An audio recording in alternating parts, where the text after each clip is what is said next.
यदा यदा हि धर्मस्य ग्लानिर्भवति भारत अभ्युत्थानम् अधर्मस्य तदात्मानं सृजाम्यहम् परित्राणाय साधूनां विनाशाय च दुष्कृता धर्म संस्थापनार्थाय संभवामि युगे युगे।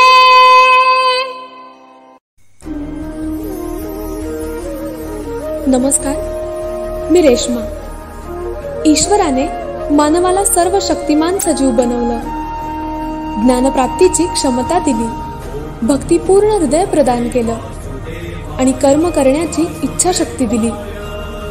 ह्या सगळ्यांच्या जोरावर त्याने प्रापंचिक, सामाजिक आणि वैश्विक कार्य करावं ही अपेक्षा. तो ते करतो देखील. पण जगात जेव्हा जेव्हा धर्म कोसळू लागतो,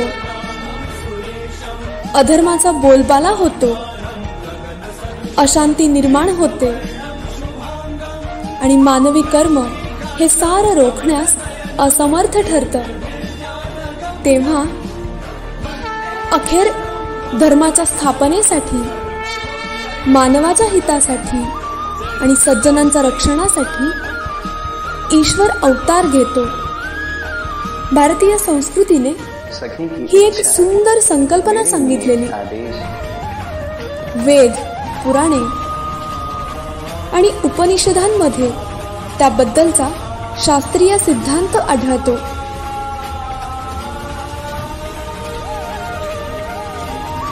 नेमकं काय आहे हे अवतार कार्य, त्यामागची भूमिका आणि तत्वज्ञान समजून घेणार आहोत आदरणीय श्रीयुत दत्तात्रेय गाढे सरांकडून साहित्य उत्सवच्या विशेष प्रसारणातून. अवतार पूजन.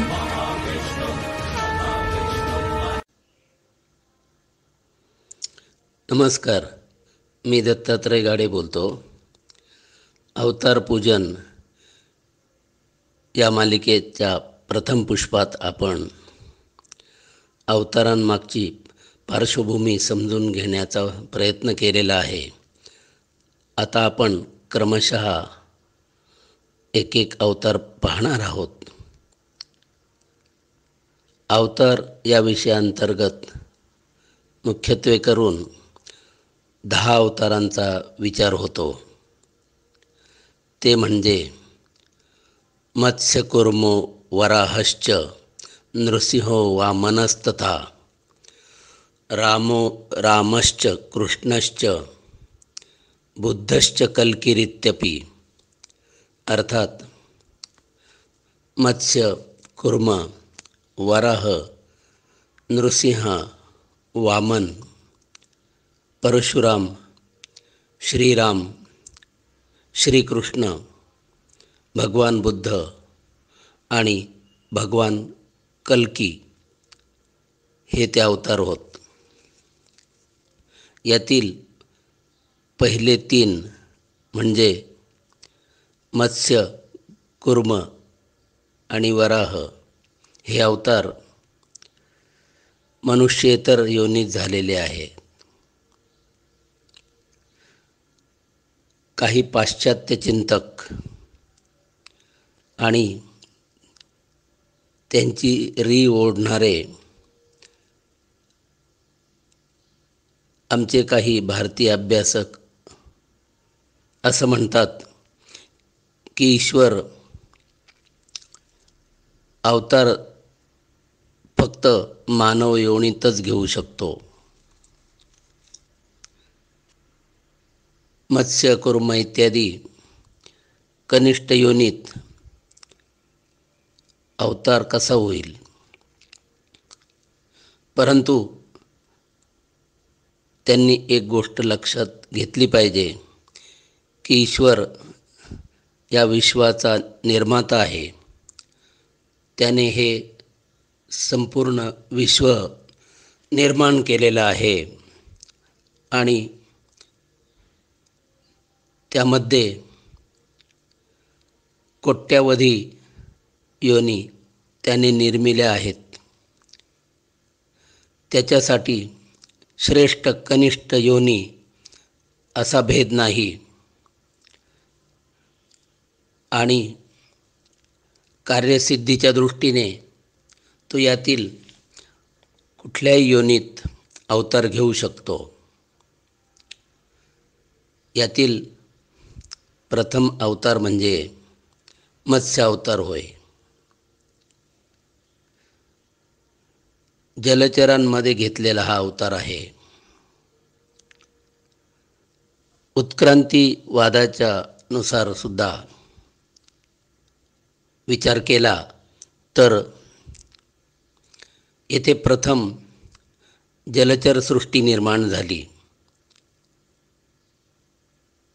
त्यामुळेही या अवताराला वैज्ञानिक पाठबळ मिळतं. मत्स्य अवताराबद्दल पुराणात प्रचलित असलेल्या अशा 2 मुख्य कथा आहेत. त्यातील पहिल्या कथेनुसार महर्षी मनू हे सकाळी सूर्याला अर्घ्य देत असताना त्यांच्या ओंजळीत एक छोटी मासळी आली. त्यांनी तिला आपल्या कमंडलूमध्ये ठेवलं. नंतर तिला एका भांड्यात सोडलं. थोड्याच दिवसात त्या मासळीचा आकार त्या भांड्यासारखा मोठा झाला. नंतर त्यांनी थोड्या मोठ्या आकाराच्या भांड्यात त्या मासळीला ठेवलं. थोड्याच दिवसात ती पुन्हा मोठी होऊन त्या भांड्याच्या आकाराची झाली. उत्तरोत्तर ही मासळी मोठी मोठी होत जाऊन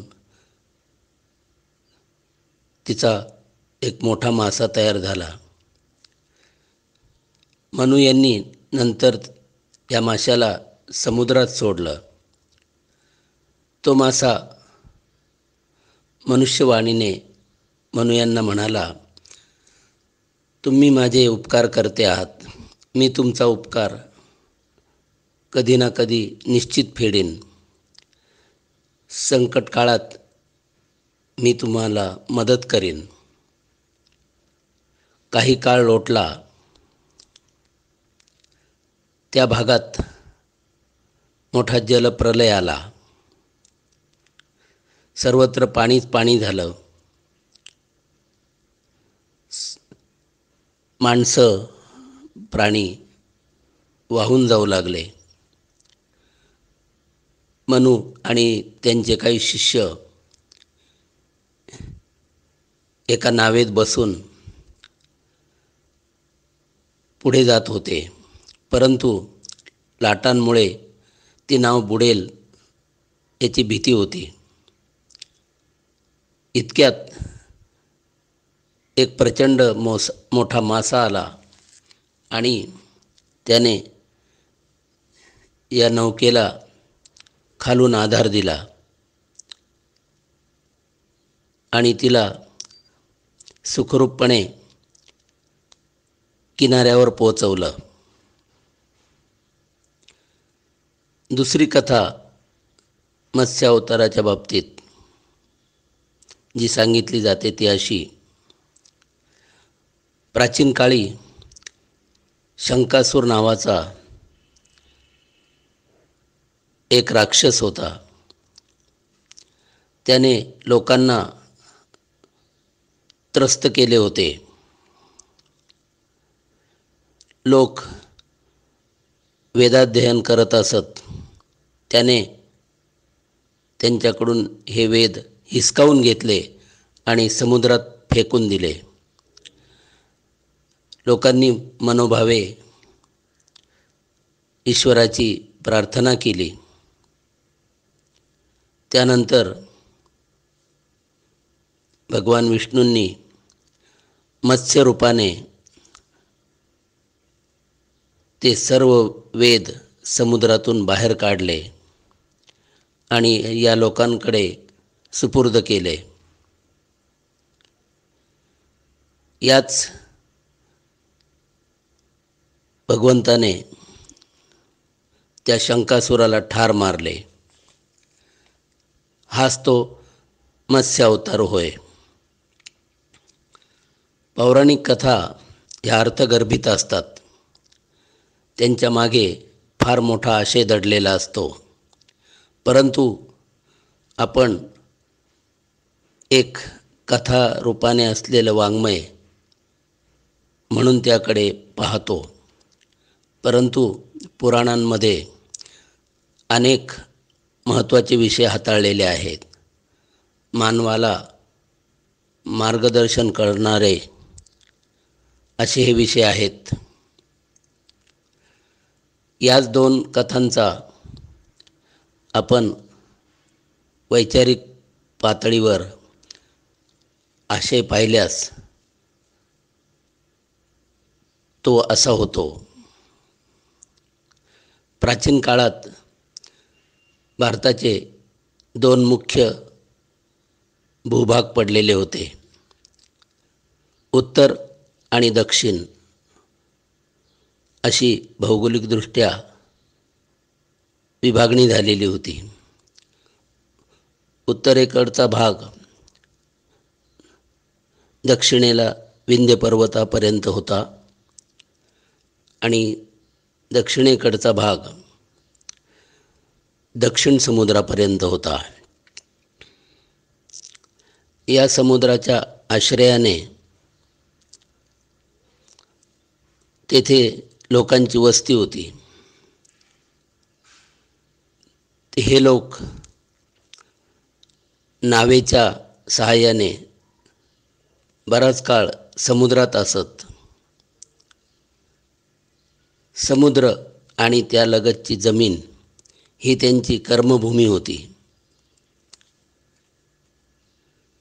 हे लोक असंस्कृत होते. बराच काळ ते समुद्रावर राहत असल्यामुळे त्यांना मत्स्यलोक म्हणून ओळखले जात असे.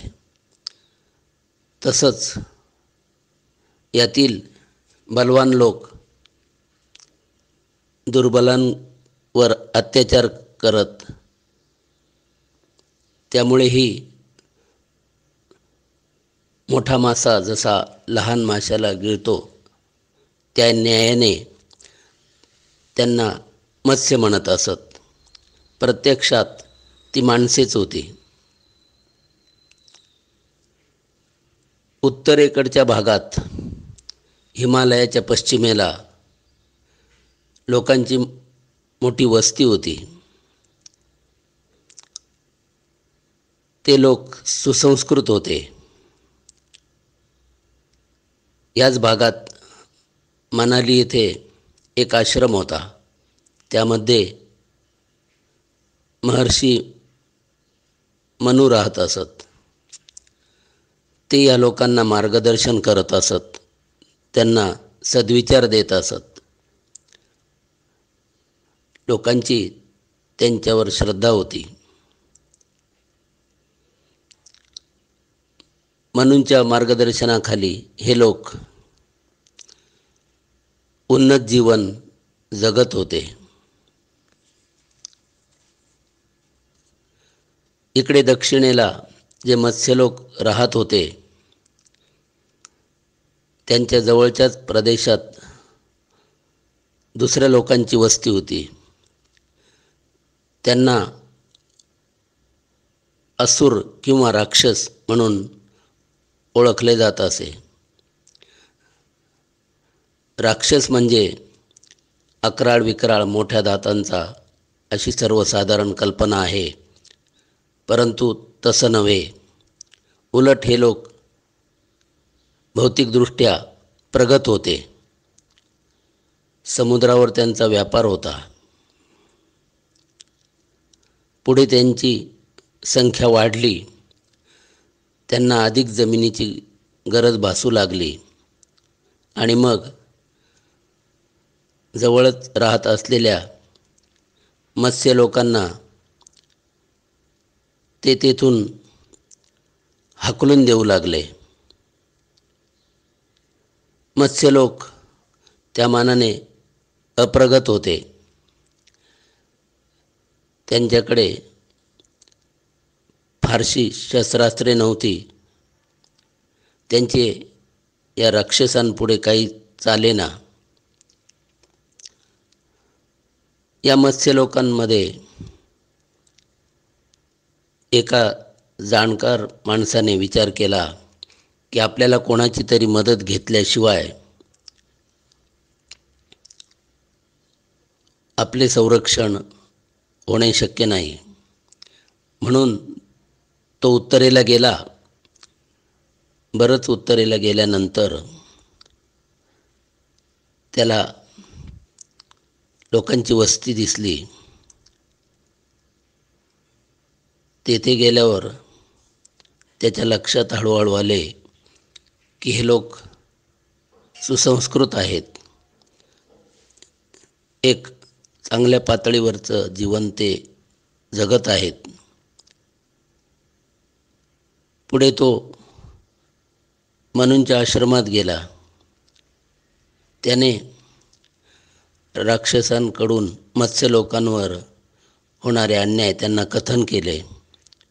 मनू म्हणाले, तू येथेच राहा. त्याला त्यांनी आश्रय दिला. यानंतर इतरही काही मत्स्यलोक मनूंच्या आश्रयाला येऊन राहिले. मनू आणि तेथील इतर लोकांमध्ये ते मिसळले. हळूहळू तिथली संस्कृती त्यांनी आत्मसात केली. ते सुसंस्कृत झाले. त्यांनी वैदिक विचार आत्मसात केले. पुढे त्या मत्स्यलोकांमधील काही लोकांना तेथील थंड हवामान मानवेना म्हणून त्यांनी पुन्हा दक्षिणेला आपल्या प्रदेशात जाण्याचं ठरवलं. मनू यांनी त्यांना वेद दिले. वैदिक विचार त्यांना दिलेलेच होते. त्यांना सांगितलं की तुम्ही आपल्या इतर बांधवांना हे विचार द्या. या विश्वाचा एक नियंता आहे आणि तोच ईश्वर होय. असे उन्नत विचार घेऊन हे लोक आपल्या दक्षिणेकडच्या प्रदेशात गेले. त्यांनी हे विचार आपल्या इतर लोकांमध्ये रुजवले. हळूहळू हे सर्वच मत्स्यलोक सुसंस्कृत होत गेले.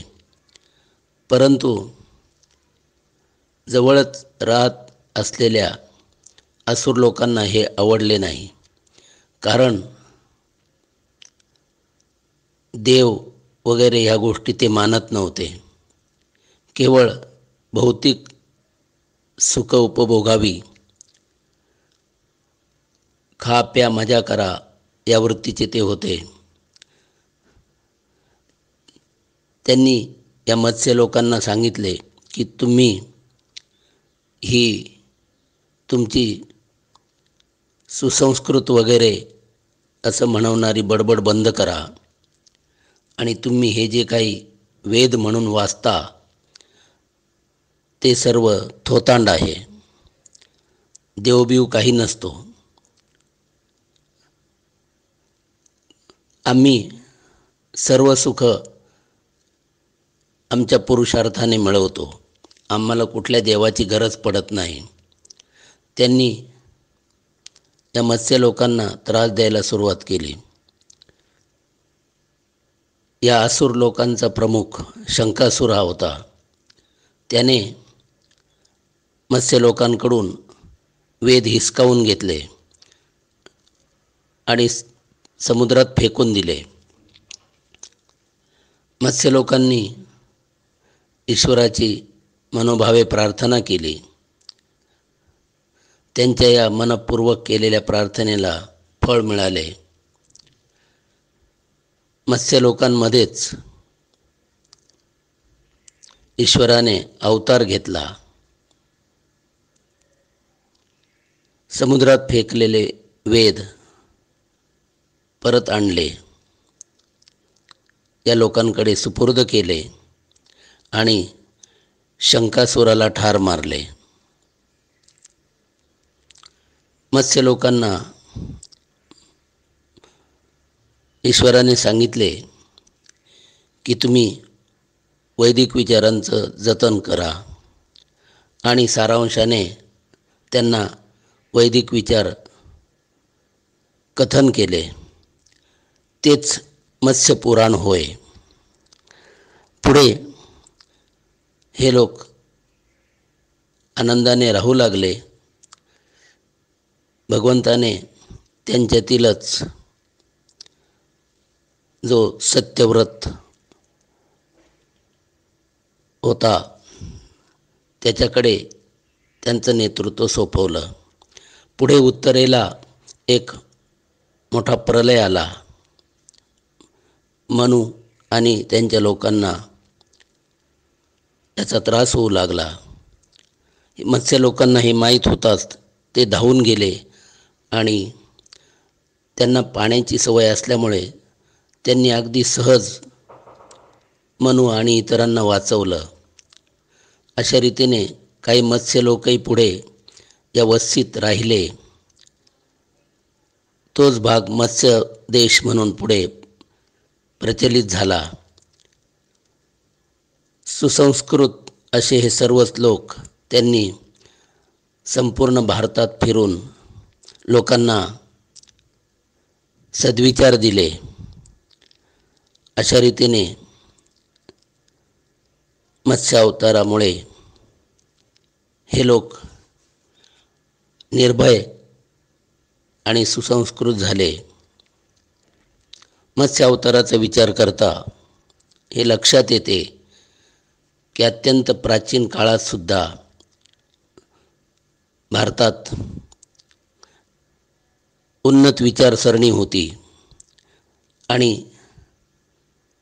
ती जोपासली जात होती. हे मत्स्य अवताराचं फलित आहे. त्यातून आपल्याला घेण्यासारखं हे सार आहे. या दृष्टीने मत्स्य अवताराकडे पाहिले पाहिजे आणि इतरही अवतारांचा विचार आपण याच दृष्टीने करण्याचा प्रयत्न करणार आहोत. धन्यवाद. दर्जेदार साहित्याचा आणि कलाकृतींचा आस्वाद घेण्यासाठी जॉईन करा साहित्य उत्सव व्हॉट्सॲप किंवा टेलिग्राम ग्रुप. जॉईन करण्यासाठी संपर्क करा 98 81 60 20 25 या क्रमांकावर. संपर्क क्रमांक पुन्हा एकदा 9881 60 2025. साहित्य उत्सव हे यूट्यूब चॅनल आजच सबस्क्राईब करा. साहित्य उत्सवच्या फेसबुक पेजला जरूर भेट द्या, कारण ज्ञान आणि मनोरंजन यांचं अतूट नातं म्हणजे साहित्य उत्सव.